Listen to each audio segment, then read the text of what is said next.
Welcome back to another episode of the Catholic Buzz podcast. Thanks for joining us as we continue to talk about a bunch of things in the Catholic world. My name is Father Daniele, and I'm joined by Josh Sullivan. Hello. Welcome to you, Josh.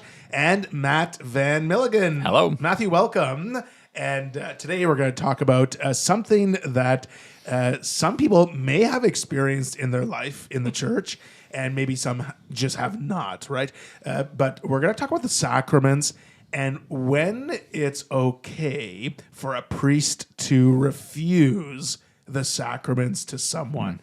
And I know this is a touchy subject, and I know probably a lot of the questions will be directed towards me today, so I'm a little nervous. I'm sweating already. I'm just kidding. But I think it's a great topic to talk about because there's a responsibility we have as Catholics in order to see the sacraments for what they are. And that is a grace-filled gift that God gives us through the church. It's not just something that we treat sort of with half a seriousness or you know. So anyway, I think it's something that we should really take seriously. And we're going to talk about a couple differences. One thing is to be refused or denied a sacrament. Those are usually for more serious reasons, which we'll talk about.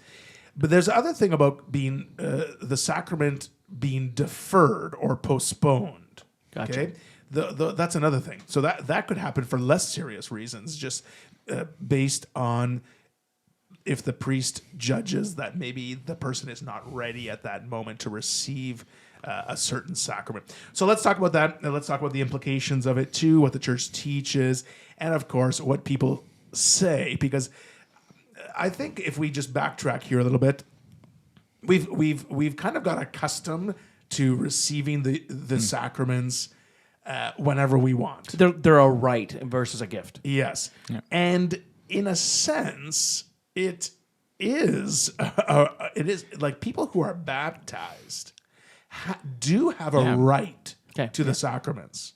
Okay.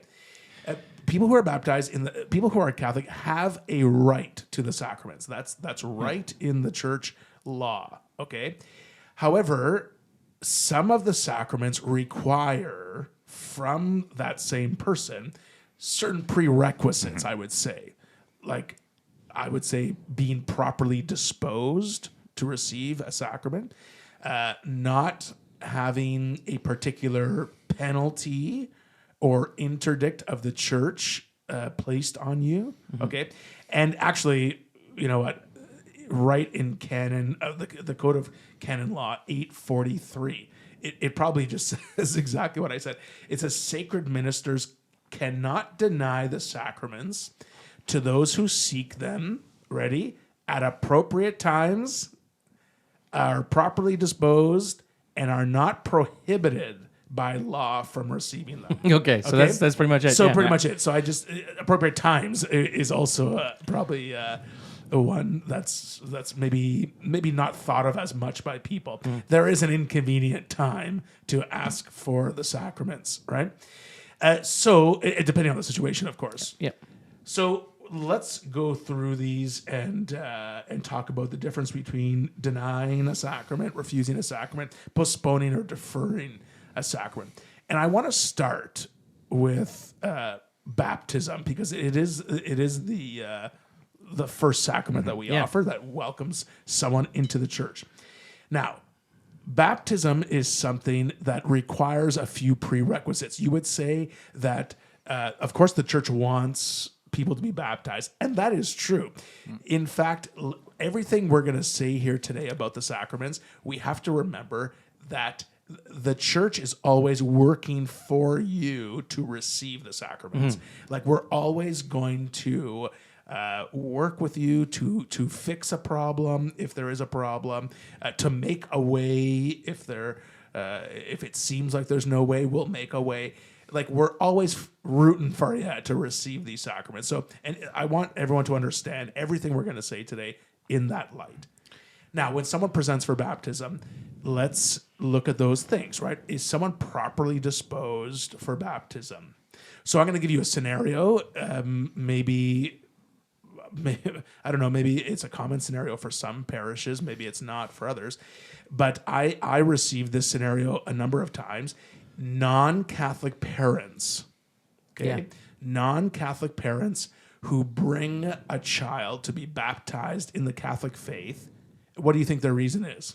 In Ontario here is because they want to get them into the Catholic school board. You got it, Josh. Yeah. So people will say, so non-Catholic people, and sometimes they're of a different Christian faith. Sometimes they're of no faith.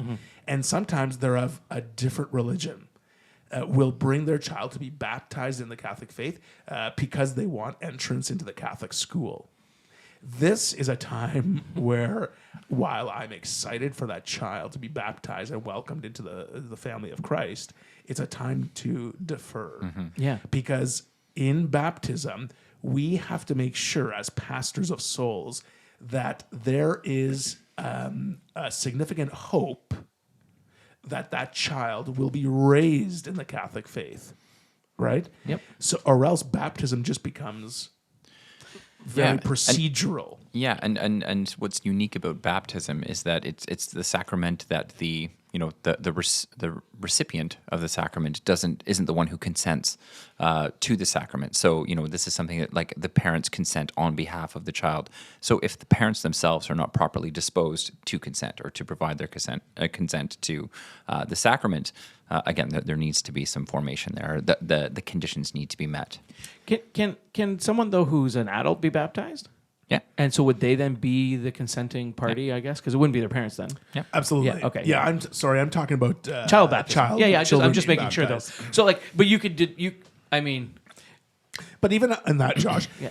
let's say someone from another faith, another faith tradition comes and wants to be baptized in the Catholic faith, and they're an adult. Yeah. But what do we do with them? We put them through the RCIA program. so you would defer the baptism until they've been through the program. Right. And, this has happened to me where people say, no, but I want to get baptized now. And there's this real eagerness and desire to be baptized. And I'll say, yeah, but we want you to be properly prepared for what a life of baptism means. So we want you to learn about what that means. We want to learn about the faith that you want to be baptized in. We want to prepare you. And while people say, oh, okay, well, I have this, eagerness to do it, then they always see that's like, okay, it's better that better that I waited to learn these things because I would have been a disaster after baptism. So it's really good to give a period of time. So yeah, even with a consenting adult who wants to become Christian, we don't just baptize them on the spot. That's right. That makes sense. They enter into a process that is the RCIA program. So parents, so let's go back. So as an adult, that makes sense. So you'd put them through a program, make sure that they're ready, and so they can make an informed decision on what they're doing when they say yes. Parents kind of have to go through the same kind of thing. Well, I would say if two parents who are not practicing, not non-Catholic, let's say we have two parents who are practicing, let's just say, the Hindu faith. Yes. Okay, just as an example. And they want their child to be baptized because they want to go into the Catholic school. I mean, for me, that doesn't display very much hope. No, and that this child will be raised in the Catholic faith.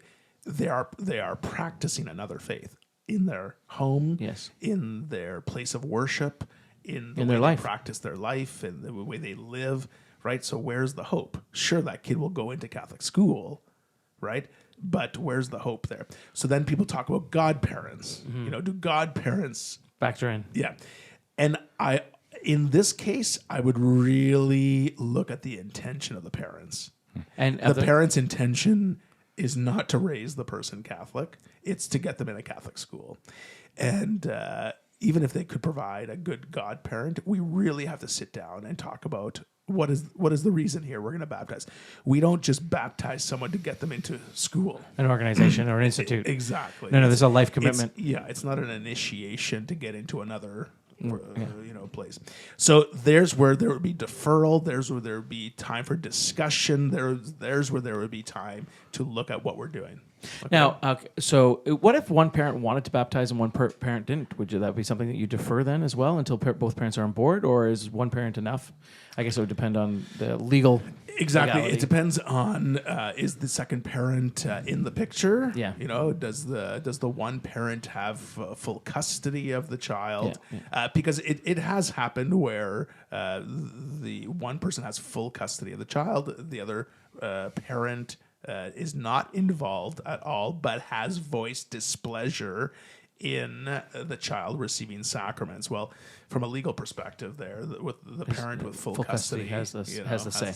In a perfect world, we would love both parents to be on board, right? Yeah, for sure. But that doesn't always happen. Okay, cool. We're going to move on from baptism because we have a lot more to say, and we're going to talk about confession next. Okay, so confession is another one where people say, well, you can't refuse confession, and I know there's this, a priest has to stop everything he's doing to hear your confession. Remember what we said here about appropriate time. Yes. Right? So if someone's banging at my door, which has happened at a very late hour for confession, not an appropriate time, especially when it can wait till the morning. Right? It's not in a life or death scenario. It's not a life or death scenario, so it's not an appropriate time. If a priest like me gets grumpy and sends them away or whatever like that, that's not what happened in this case. But I'm just saying, it's not an appropriate time. That would be a deferral of the sacrament of confession. But more, we're talking about people who say they've got a confession and the priest would not give them the absolution. Well. Remember to receive, let's just read right from the Code of Canon Law. In Canon 987, it says to receive the salvific remedy of the sacrament of penance, a member of the Christian faithful must be disposed in such a way that rejecting sins committed and having a purpose of amendment, the person is turned back to God. So if the confessor has no doubt about the disposition of the penitent and the penitent seeks absolution, absolution is to be neither refused or deferred. Certain particular grave sins impede the reception of the sacraments, and absolution cannot be granted until ecclesiastical authorities grant approval. Right? So Canon 980 talks about that if the priest sees that there is no sincere contrition, remorse or contrition, then he's not to give absolution. Yeah, that makes sense. Because I mean, why would you be doing it? Just trying to hey, wipe this slate clean, Father, so I can go kill this person. Right? Exactly. I just killed this person, wipe it clean, just in case I'm gonna go fight this other person. I'm gonna try to kill them. They may kill me in the process. I want the slate. That's clean. right. That's not contrite. And I want to be clear that that's different from someone who's struggling with the same sin. Like, let's say someone who's struggling with the same sin, and if they are contrite, if they're remorseful about what they did, and they are trying to overcome that sin, that's much different than someone who says, "No, I know I'm going to do this again, and you know what? I'm not really sorry about it." Yeah, that's totally different. I think one of the best things I ever heard, it was from a speaker. I can't remember if it was Scott Hahn or maybe Chris Rice or something, but they were talking about. They brought it to confession one time. Okay, I feel like, Father, every time I come to confession, I'm confessing the same things over and over again. And the priest looked at them and like, you want to commit nuisance? like you want to go out and try the whole spectrum here, no, you're going to struggle with the same things because that's going to be where your weakness, and that's where the devil's going to attack you. But so it's common, it's normal to struggle with the same things over and over again. When I confess a sin, I know that I'm going to maybe fall again in that area, but I'm coming with a contrite heart, saying, God, give me the grace, so I will try hard not to, right? And that's the idea. Yeah. Behind confession. Whereas if I'm like, just give it to me because I'm still going to fall. I'm still going to do it, You're demonstrably coming to the sacrament in good faith. Yes, That's the difference, yeah. I'm going to save us a little bit of time here because, with everyone wants to know about the sacrament of Holy Eucharist. Yeah. When can someone be denied the Eucharist? So we're going to spend a little more time on that. But quickly, confirmation, if you're not properly disposed or prepared, it'd be like adult baptism. Yeah. Yes, so that could be deferred, right? But if someone's gone through an appropriate preparation time for confirmation, then they can receive their confirmation. Of course, with holy orders, if someone has been recommended by the vocations director or bishop not to be ordained, then that is something that's deferred or Yeah. or denied. That's one of Yeah. the few examples that rather than being deferred could be kind of be outright Could be denied. denied. Yeah. There's Sometimes even someone who might go to a seminary, maybe the seminary faculty has suggested or has voted that this person should not be ordained, so then ordination is denied. Maybe there's a whole bunch of reasons why someone wouldn't even be admitted that far to begin with, right? yeah. Could Could be denied from there. Yep, could be a criminal history. Could Yep. be maybe It could be a mental disorder. It could some be challenges right. with mental Yeah. health, Yeah, psychological disorders or things like that. It could be for a variety of reasons that someone would not even be admitted to the process. I'm becoming a priest because I want to change the Catholic Church. I want to allow this, that, and the other thing. Like, you know what I mean? That would be a deferral, I guess. But like, well, you maybe be able to come back. But It might be a denial. it might be actually. okay. Yeah. I guess that would be a psychological problem. But remember, when someone's approaching holy orders, there's a bunch of people involved. There's a Yeah. vocations director. There's the bishop, of course. There's psychological testing. There's spiritual directors. There's And then all their professors, I imagine, right? Yeah, Like, but even before we get to the seminary, yeah. like there's all these things that take place, like To get them to the seminary, make sure, yeah. the right people are. this is the right forward. person. Yeah. Then there's the sacrament of marriage. Yeah. Okay. So if the sacrament of marriage, let's say, those three things that you promise during the marriage ceremony, during the marriage celebration, do you promise to be Open to life? Do you say that, you are coming here without any coercion, force? If someone says no, they're being pressured to get married, then the marriage can be denied. If someone says that they are not open to children, which is one of the promises at marriage, the marriage could be denied.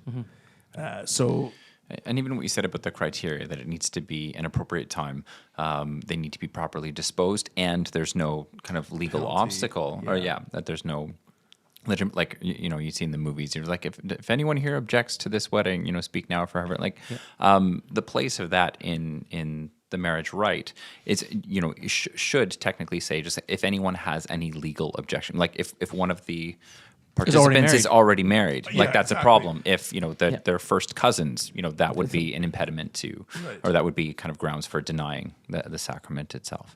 Yeah. It's true. Then the sacrament of the sick That's a big one. Yeah.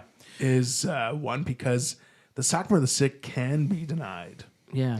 I've heard about this, especially now that we're talking about euthanasia more frequently and Exactly. MAID and all that kind of stuff in Canada. I'll say in Canada, most dioceses have given the instruction that if someone has selected MAID, a medical assistance in dying, or euthanasia, that priests are not to administer the sacrament of the sick. And the reason is because the sacrament of the sick is for healing of mind, body, and spirit, right? And someone has decided to end their life on their terms and have left out the possibility of healing. Yes. Right? So basically they're saying, I'm choosing to end my life. So they're denying the sacrament just in that decision alone. Exactly. Now, if they've would that be a deferral? Or would that be a denial? I mean, you would deny it at the time, but if they decided to change their mind and not get off the list. Okay, I've been in the situation before where someone has chosen medical assistance in dying, has requested me at their bedside. For the administration of the sacrament of the sick, priests are not permitted to be present while the lethal Injection is given. is administered. But of course, I go and I chat with them and pray with them and see, let's reconsider this. Let's leave this open for God to insert Himself here. So it's not saying, and I'm very upfront. I can't administer the sacrament of the sick to you if you're going to be persistent in this choice. So you would give the guy a blessing, but you wouldn't administer a sacrament. No, I don't. I wouldn't give a blessing to No? confuse Oh, okay. what I'm doing, because the family might say, well, Father came and gave a blessing anyways, or something like that. Okay, yeah. I would pray with them. I would pray that makes sense. God would help change their heart. Yeah, good. Yeah, yeah. And I wish them well, and I pray for them. I pray for them. My prayer for them, maybe I shouldn't say this, but my prayer for them in that situation is that God takes them before Maid does. Yeah. That's my prayer for them. Yeah. Because sometimes that happens. Yeah. Sometimes you visit with someone, they say, "Nope, I'm dying Scheduled next on Monday," Thursday, or yeah, whatever. Yeah, and they die a few days later before Maid. So I would say thanks be to God because Okay, so that's that. Okay, let's get to the one where everyone wants to know about, and that's the Eucharist. Can a priest deny or refuse the Eucharist to someone? And my answer is yes, that the priest can deny the Eucharist to someone, but there are certain prerequisites or certain things that have to be tangible, followed, because Canon 912, it says, not any baptized person not prohibited by law can and must be admitted to Holy Communion. Okay. However, then it continues. It says that a person who is conscious of grave sin, is not to receive the body of our Lord without previous sacramental confession, unless there is grave reason and there's no opportunity to confess. In this case, the person is to remember the obligation to make. Okay, I'm reading the wrong one, but it's saying that that if someone who's receiving the Eucharist, there are still some things that they have to follow, like being in the proper state of grace, right? Yes. Not have a penalty, those things that we talked about before. Appropriate time, no penalty on you, and the Properly disposed. Properly disposed. Thank you very much.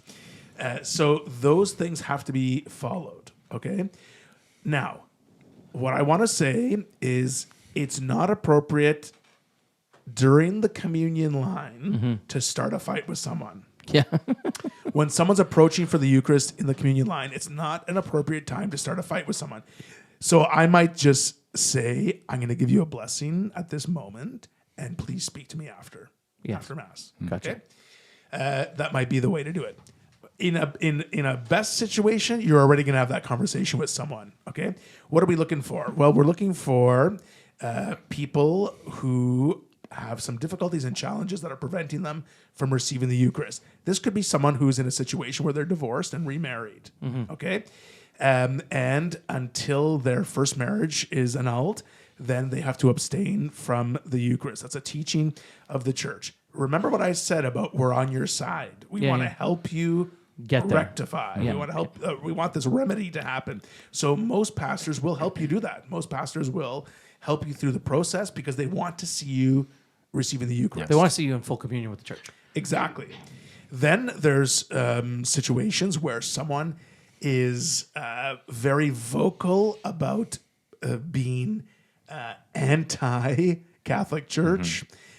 Maybe people have spoken about the fact that they don't even believe that the Eucharist that they're receiving is the body and blood of Christ. People who have committed public scandal. All these situations might warrant a pastor to speak to that person and say, it's not appropriate to receive Holy Communion. Yeah. Okay? So then people might say, well, what about people like celebrities or politicians or things Speak out against on faith. grander scales who speak out against the Catholic faith?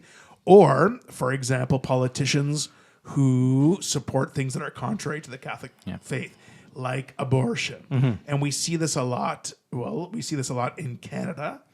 Yeah. United States too. The current Prime Minister of Canada Claims to be that Catholic. he is a Catholic, right? And promotes many things that are contrary to the Catholic faith. Now, some people might say, well, he's doing his job, right? He's doing his job as Prime Minister. But someone who actively promotes things that the Church considers immoral, is not to be permitted to Holy Communion. Look at the United States. The President of the United States, same thing, actively encourages things like abortion, access to abortion, and says that he is a practicing Catholic. In these situations, I'm going to suggest that when it comes to high profile, Leave it to the bishop. leave it to the bishop. Yeah.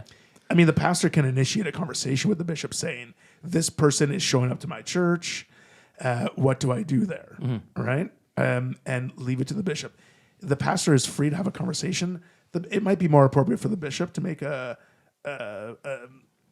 Declaration for the diocese. declaration for that, for that sort of situation.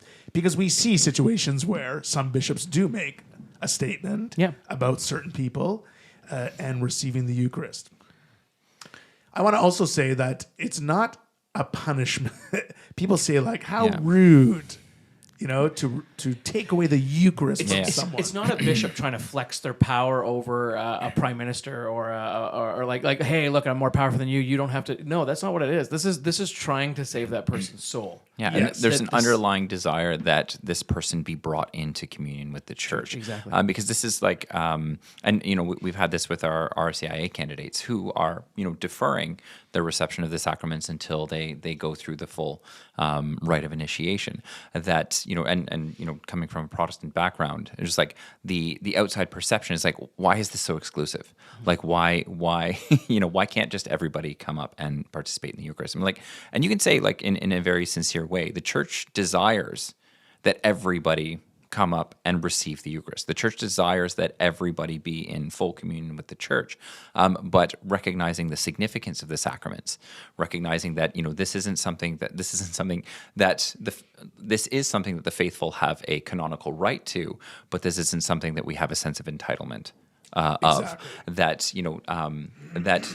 we do have a right to the sacraments that's protected by canon law, but there is an onus on us. There's an onus to properly dispose ourselves insofar as we're capable, to work within kind of the proper operating structure of the church, to go through the formation processes that allows us to make informed consent, so that communion is actually communion. It's not just I'm entitled to this thing. You're actually participating in the sacred mysteries of the church with kind of a real understanding of what those are. Very true. And the canon law that I fumbled on before is 915. It says that those who obstinately persevere in manifest grave sin are not to be admitted to Holy Communion. So if there's something that's going on that's preventing you from receiving the Eucharist, that right that we heard about in 912 doesn't supersede that. Right? I also want to say something that you said there. It's not just this thing that we're receiving. Like, we have to look at the sacraments as what they are. They are sacred gifts that the Lord gives us through the church. In a more serious or more sacred way, the Eucharist being the body of Jesus, we really have to respect the fact that this is our Lord. This is our Lord and our Savior, and we must take seriously the appropriate time and the proper preparation to receive the Eucharist, right? And I don't think that is well respected in North our American churches. cultures? Yeah. And I guess throughout I don't know, maybe since Vatican II, where we've people have not really understood the church teachings per se. We've come to see the Eucharist as something that we must receive every time we go to Mass. Yeah. Instead of the Eucharist is something we receive when we're properly disposed to receive it, right? And even some ministers of the church would shake their heads at what I just said. But it's clear church teaching that we have to be in the proper form to receive Jesus into our bodies, right? And this idea that every time we go to Mass, we receive the Eucharist is not the correct way that we understand the church teaching. We are obligated to be at Mass on Sunday. That is our obligation, to be at Sunday Mass every Sunday. Not to receive communion. But not to receive communion. I mean, we can. Yeah. If we're Yeah. receiving the Eucharist every Sunday, God bless us. And we're trying our best. We're living holy lives. We are avoiding sin, and we're living great lives focused on Jesus, right? Because we want to receive the Eucharist every Sunday. So there's nothing wrong if you are receiving the Eucharist every Sunday in the proper state of grace, in the proper disposition, right? But we are obligated to be at Mass on Sunday. Yeah. The church teaches we are to receive the Eucharist at least once per year, and that's during the Easter season. So you need to be in the proper state of grace at least once per year. Yeah. Which makes sense because usually during the Lenten season, it's a penitential season. You encourage people to go to the Sacrament of Confession, receive the Eucharist in the Easter season. Yeah. Right? Yeah. But this idea of receiving the Eucharist every time is very foreign, even in like when you travel outside of North America.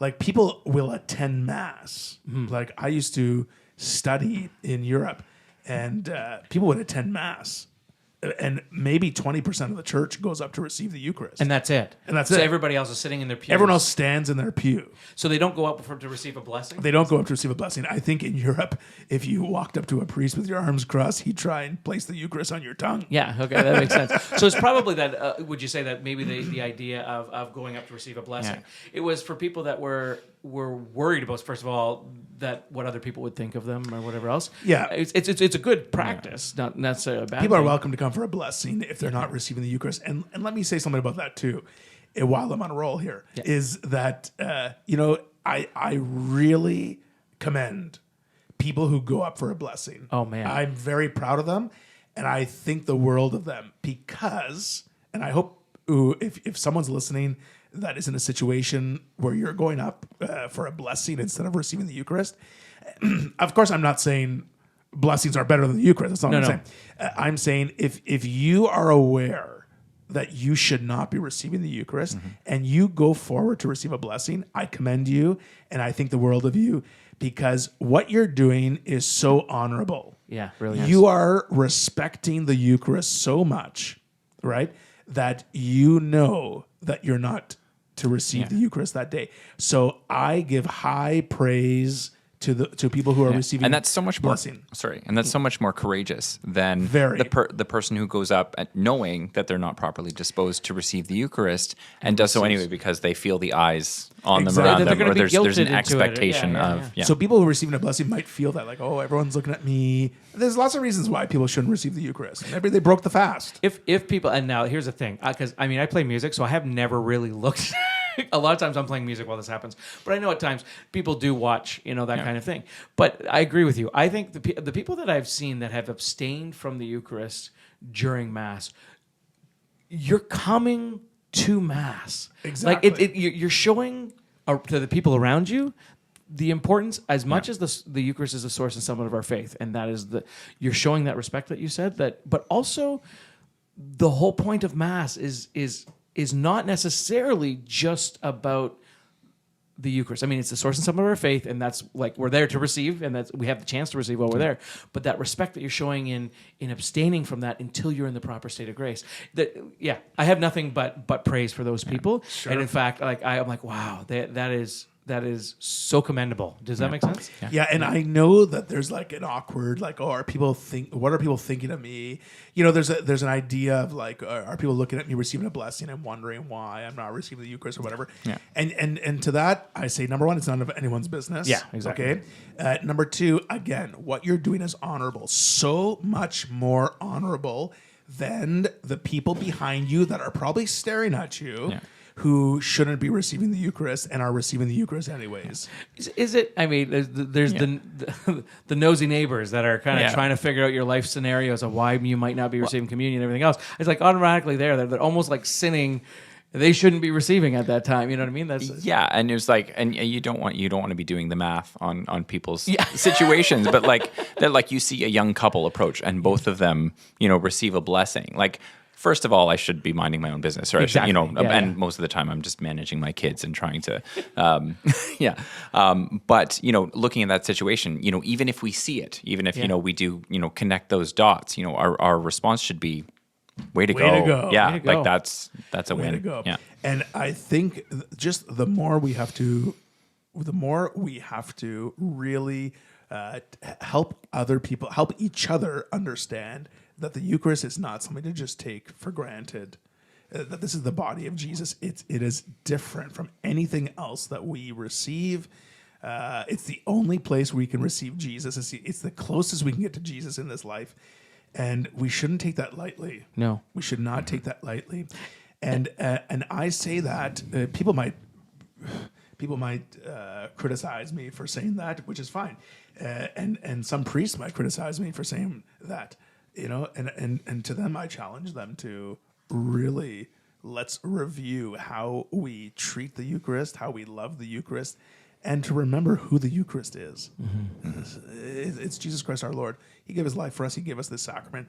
And if we're not showing a good example ourselves as priests, then how will the people we minister to ever be reverent or respectful of the Eucharist? Yep. So that's it, I guess. That's a really low note to end on. I know. It's heavy, not low. It's a heavy note. It's heavy. That's okay. So let's recap a little bit, because remember that people who are baptized, right, are entitled, I guess, Have a canonical right. Have a canonical right to the sacraments. Yeah. And most things we do in the church point towards you receiving the sacraments. We're rooting for you. We want you to receive the sacraments, and we're going to help you receive the sacraments. But we have to do it in the appropriate time, with properly disposed, and not under penalty of any kind. And in most of those cases, the sacrament could be, well, I mean, we can say denied, but in most of those cases, we mean deferred. Mm-hmm. In most cases, there are very, few, but so deferred until you are in that proper state of grace, until you are in that you're properly disposed. And when in doubt, ask your pastor. Just talk to him. Just talk to him. When in doubt, say, should I not receive the Eucharist today, or should I not be receiving the Eucharist, or whatever it might be? During confession, they'll help you. They'll explain their best. Same with the other sacraments. But when in doubt, ask your pastor. Mm-hmm. All right. If anyone has something to share with us today, you could drop a comment or send us an email at askus@thecatholicbuzz.com. And we'll answer your questions from there. So that's all the time we have today. For Josh Sullivan and Matt Van Milligan, my name is Father Daniele. We'll see you next time on The Catholic Buzz.